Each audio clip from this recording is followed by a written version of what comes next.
Welcome back, everyone, for another deep dive. Yeah.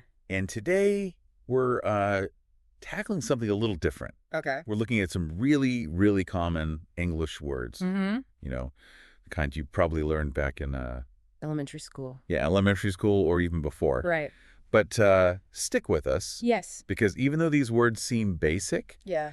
I think you'll be surprised by, The connections. the connections we can find and the depths that these simple words actually have. Exactly. I mean, we often take these basic words for granted, Mm-hmm. but they're the building blocks of everything we say and think. That's true. So by understanding them better, we can unlock a deeper understanding of, Everything.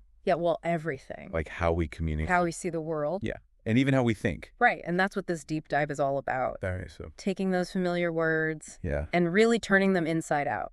So let's jump right in Okay. with a pair of words that I think really highlight this idea Right. of knowing versus experiencing, Okay. I like it. aware and visible. Ooh, that's good. Okay, so I'm aware that there are millions of stars in our galaxy, right? Right, millions and millions. But on any given night, I can only see a tiny fraction of them, Exactly. like with my naked eye. Yeah, only a small number are actually visible to us. Right.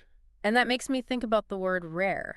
Okay. Something can be known to exist. We're aware of it. We can be aware of it, but if it's rare, Yeah. it almost occupies this strange space. In between. Yeah, between visible and invisible. It's like like, it's out there. yeah, we know it's out there, We know it's possible. but it doesn't have that same, Like immediacy Yeah. or presence in our lives. like a solar eclipse. Oh, perfect example. We know it happens. Mhm. We know it's a thing. Yeah, But actually seeing one is rare, so rare. right? So And that's what makes it so special. special. Yeah, like almost mythical. Yeah, like you hear about it. People talk about it. You see pictures. But until you've seen one yourself, yeah, it's almost like a legend. yeah. It's just out there. Yeah. And I think that tension between knowing and seeing It's really fascinating. it's fascinating. Yeah. And it makes me think about all the things that are out there, Mm, but we don't necessarily see them or experience them. yeah. And maybe that even connects to where things belong. Okay. Which brings us to a pair of words All right. that we often use interchangeably, Mm-hmm. but they have a really important distinction. Let's hear it. Belonging and residence. Ooh, interesting choice. So think about it. Okay. Something can belong to you Okay. without you actually living there. Like what? Like say you own a vacation home, Mm-hmm. you know it belongs to you. Right. You bought it, You pay the taxes. but you don't reside there year-round. You're right. There is a difference. Yeah, so it belongs to you, but you don't reside there. And that distinction, I think, gets even more interesting. When we start to think about Wild animals, wild animals, yes. like they don't belong to anyone. right? Right, in the sense of ownership. No, Right, they reside in their in their natural habitat. habitats. But Yeah, but it's interesting because we share the planet with them we in don't- our actions. Our actions directly Yeah. affect their habitats. I- So does that create a different kind of belonging, Yeah. even though we don't own them? Yeah, like do we have some level of Responsibility? responsibility? Yeah. I mean, we do impact where they can reside That's a really and whether they can even survive. Yeah, that's deep. It's a really complex question. And I think that leads us to our next set of words. Okay. Because we've been talking about where things belong, Mhm. where they reside. Yeah, But what happens when our actions disrupt that? right. When things go wrong. Yeah, when we make errors that affect where things belong or even hurt Exactly. others. Yeah, so we're talking about continue, error, hurt, and result. Cause and effect. Cause and effect. Chain reactions. Yeah, like if you continue to make the same errors over and over, Especially if they're serious errors, yeah, you're likely to. you're going to experience some negative, Consequences. some negative results. Yeah. Right? And I think that's And it applies to so many areas of life, it big and small. I mean, I don't know.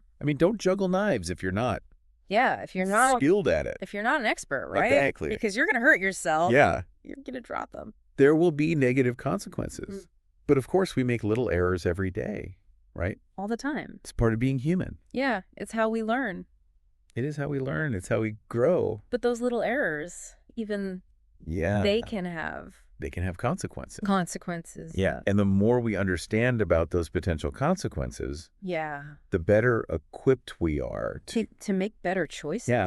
It's exactly to use our Our judgment. Yes, judgment, and to assess what's likely to happen. So we're talking about judgment and likely. Yeah, because using good judgment means making decisions Likely. that are likely to lead to, Positive outcomes. yes, positive outcomes. Okay. And I think the word normal plays a role here too. Oh, how so? Well, because what's considered normal behavior Yeah. can definitely influence our judgments. Yeah. Like, for instance, it's normal to feel nervous Oh, yeah. before a big presentation. Or a big presentation, you said. Yeah, or a job interview, Oh, tell me about it. or even a first date. I do not like public speaking. But that's a normal response. Okay. It's part of what makes us human. I guess so. The key is to learn How to manage those nerves. exactly how to manage those nerves and use that energy to your advantage. You make a good point. It's all about understanding Yeah. those patterns Those patterns. and making adjustments. As needed. As And I think that kind of leads into just this idea of going through life, Yeah. having experience, Experiencing things. building on what we know. Yeah, constantly learning. Yeah, so Stacking. experience, relax, and even request. Ooh, I like how you brought request into this. Well, because think about it. Okay. After a stressful experience, Yeah. you probably want to Unwind. relax a little bit, Relax. right? And so you might request a day off, Mhm. or you might request, A massage. a massage, Or just a quiet evening at home. or maybe a deep dive into some vocabulary There you go. to unwind. See, even relaxing can involve Language, language. sense fits in here too, Sense. Oh, that's good. because it marks the passage of time, right? Mm. And all those accumulated experiences. So since you started listening to this deep dive, Yeah. you've gained new insights into these everyday words, Hopefully. hopefully. And that's the beauty of language. It's always evolving. It's always expanding, just like our understanding of the world. Okay, so we've talked about awareness. Mm-hmm. We've talked about belonging, Belonging, actions, actions and consequences, judgment, judgment. experiences. Mm-hmm. But sometimes things just don't go as planned, That's true. no matter how good our judgment is. Right. Sometimes things just, Yeah, life throws us a curveball. the curveball. And that's where roll and badly come in. Oh, I like it. So even the simplest actions can Go wrong. go wrong. Yeah. Yeah. If you roll a bowling ball badly, Yeah. you're probably not going to get a strike. Probably. You're not. probably going to end up in the gutter. You might even hurt yourself. Yeah, you could hurt yourself. Yeah. But even those Mishaps. mishaps, yeah. They can be valuable Yeah. learning experiences. So we've covered a lot of ground here with these, Seemingly simple words. seemingly simple words. But I think we've shown that they're not so simple after all. Right. And that's the whole point. A strong vocabulary isn't just about memorizing definitions. It's about understanding the Nuances. the nuances of language. How words connect to broader concepts. Yeah. And how all of that can help us. To be better communicators. Exactly. To communicate more effectively. So here's a final thought for our listeners Okay, I'm listening. to kind of roll around in your mind, I like that. so to speak. Yeah. The word field Like can refer to a literal space, right? a field of wildflowers? Yeah, a field of wildflowers. Beautiful. Or a metaphorical space, Ooh. like a field of study. Ah, that's good. So it's this reminder that language, just like our understanding of the world, Is is always evolving and and expanding. and expanding. So keep exploring those words. Yeah. Keep digging deeper.